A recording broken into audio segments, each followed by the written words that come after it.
Дарья Черкасова – советник директора по воспитанию обычной сельской школы. На ее счету уже десятки акций. Помощь односельчанам, бездомным животным, экологические проекты. Вся воспитательная работа по факту лежит на ее плечах. Новая должность советника директора по воспитанию появилась в школах республики с 1 сентября. Они свои в детской среде. Только у кого-то эта среда больше 1000 человек, а у кого-то нет и 100 подопечных. Академическая школа «Я навигатор» собрала педагогов со всей республики.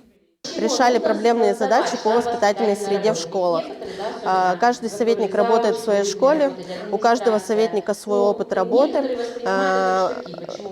Было необходимо обменяться этим опытом. Обменяться опытом было действительно необходимо. Поначалу было много вопросов, зачем вообще нужна дополнительная ставка в школах и чем будут заниматься те самые советники по воспитанию. Сегодня ясно, это некий мост между заместителем директора и педагогами-организаторами. Первые часто нацелены на документы и отчеты, вторым нужно организовывать мероприятия.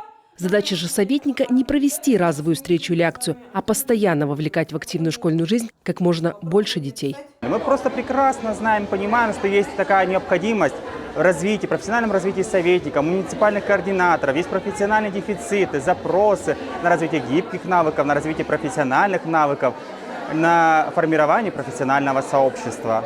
В программе трехдневного образовательного марафона были лекции по развитию воспитательных пространств. Школьные театры и музеи, киноклубы, медиацентры. Сегодня именно они должны стать точками притяжения для современных школьников. К примеру, в республике открыто 185 школьных музеев. Львиная доля из них исторические. И здесь именно советникам директоров по воспитанию нужно найти подход к ребенку, чтобы пробудить у него желание не только приходить в музей на экскурсии, но и самому создавать экспозиции.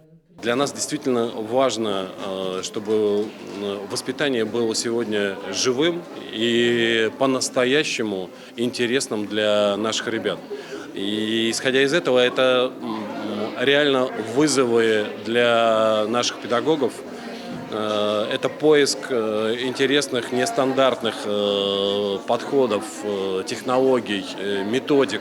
Сегодня в Коми работают 245 советников директоров по воспитанию в школах и еще 17 в техникумах. Именно они, как амбассадоры федерального движения «Навигаторы детства», строят новую систему воспитания в регионе. Виктория Палкина, Владислав Кульчицкий, телеканал Юрган.